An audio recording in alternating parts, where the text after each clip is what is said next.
Ready? Yep.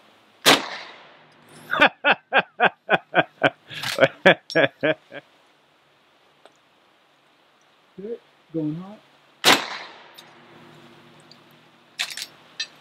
Well, I think that we learned that the long chain is very dramatic.